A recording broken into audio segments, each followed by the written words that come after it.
Oromoon dhugaa qabna. Ano osoo isin dhugaa qabaachuu baattanii isin wajjin jinqamus mataa osoo hin dhukkubsinu. Ani bikkaan dheengata ture British Columbia galeetis xurataadhaan jiraadha. Dhugaa keessanii garana nyaata na qofa miti qabsaa'ota Oromoo hedduu wanni rakkoo meeqa aarsaa meeqa kafallee wanni dhiibbannuuf dhugaa qabna. Oromoo dhugaa qabna. Nuti lafa namaa weerarre biyya namaa weerarre qabeenya namaa hin saamne nuti dhugaa qabnaa jechuu haqaaf falmanna. Lammaffaa tokkummaan qabsaa'aa jirraa qabsoo tokkummaa keenyatti cimsina. Tarsiimoodhaan masa qabna akka yeroo hunda jirutti waan qabsoon arganne ni kunuunfanna. Waan qabsoon dhiiga ilmaan keenyaatiin obboleeyyan keenyaatiin arganne xiqqoo inni guddifanna. Tajaajilate ni diriirfanna.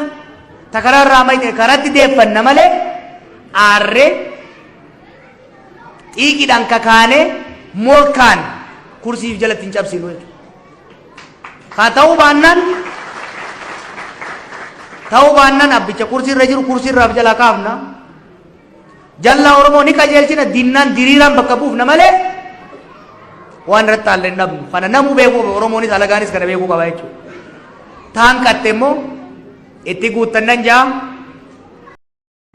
Oromoo addunyaarra jirtan waggoota dabre kanatti waa baay'ee hojjenne. Waa baay'ee argamne waan hawwine immoo kadhabnes jira. Waliin falmannee as geenye. Akkuma kanatti walitti iyyaa, walitti wacaa, waliin qabsaa, hoggaa kanarraa baane immoo walirratti qabsaa. Ija teenya garuu xurree irra deemnu irraa osoo hin kaasin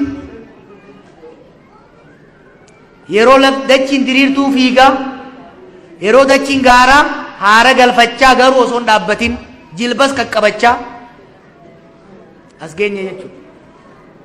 Amma jajjabduutu harkaa nu qabu. Haalli gaanfa Afrikaa, haalli addunyaa xaxama guddaa, hiree guddaas qabna, gaagama guddaas nurra jira.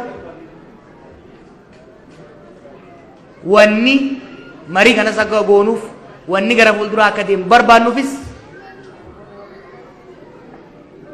rakkoo saba keenya keessa jiru baasuudhaaf, rakkoo ollaan keenya keessa jiru baasuudhaaf dirqama seenaatiin nurra jira.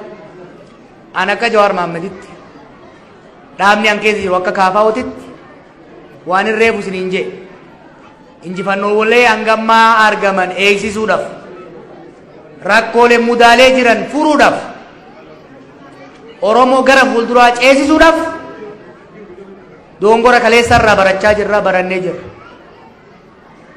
Hoggansa ititaa tarkaanfataa ta'e, progressiif ta'e, hoggansa Oromoof Oromiyaa fakkaatu, Oromoof jaalalaaf kabaja qabu, sabaaf sablammoota naannoo saniif jiran immoo hawwii nagayaaf misoomaa qabu, kan sabaaf sablammoota nu bira jiran wajjin waliin hojjechuu danda'uu fi addunyaas dantaa teenyaaf addunyaa wal simsiisuu danda'u jaaruu irratti fuulleffannee ijaaraa jirra. Sanatti ture maal fakkaata? Tokko ta'anii ejjennoo tokkoon haaromsatti galuu irratti maaltu ture kan jedhu kanan gaaffii kaasuu barbaade. Maaliif haaromsaan boodas tarkaanfii fudhatamaa turan waan jiraniif naannoo sanatti akkam ture yeroo duraa sanaa ejjennoo tokkoon deemanii tarkaanfii barbaachisaa taate yaada tokko fudhatanii deemuu irratti maaltu ture kan jedhu kana gaaffachuun barbaade.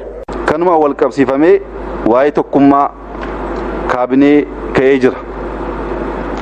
Qaamni raawwachiisaa naannoo Oromiyaa kan inni madde uummata irraayi. Akka sabaatti uummanni Oromoo jaarraa 15ffaa, 16ffaa, 17ffaa keessatti tokkummaa addaa kan qabu, tokko ta'uu duwwaa osoo hin ta'in yaada mo'aa burqisiisuu kan danda'u, of danda'ee kan biraa kan gargaaru, biyyoonni kan akka Ameerikaa osoo uumamin duratti sirna gadaa saba uumuu danda'edha. Jaarraa kana keessatti haalli jiru garuu akkas miti. Baay'ee qoqqoodamaa, tokkummaan saba kanaa, tokkummaan hayyuu Oromoo, tokkummaan dargaggoo Oromoo yeroodha gara yerootti rakkoo keessa galaa jira. Rakkoon kun immoo himamuu qaba. Tokko ta'anii fedhiif faayidaa sabaaf qabsaa'uun rakkoo akka ta'e dhokochoo osoo hin ta'in ifa ba'ee dubbatamuu qaba. Qoratamuu qaba, xiinxalamuu qaba, hiiknis taa'uufii qaba. Oromoon gurmaa'ee tokko ta'uu harakkatu malee bittinnaa'ee immoo hin badu. Jaarraa tokko guutuu carraaqqiin godhame akka Oromoon hin banne agarsiisee jira. Maaliif? Oromoon arba waan ta'eef. Arbi hin kufu, kufnaan immoo hin ka'u. Arbi hin kufu duwwaa osoo hin ta'in arbi gogaansaa hin nyaatamu, hin ciniinamu. Leenci deemee ciniinnaan ilkaan tofa malee foon irraa fudhatee deemuu hin danda'u. Kan Oromoo yaalee hunda akkasi. Garuu immoo yeeyyiin jira.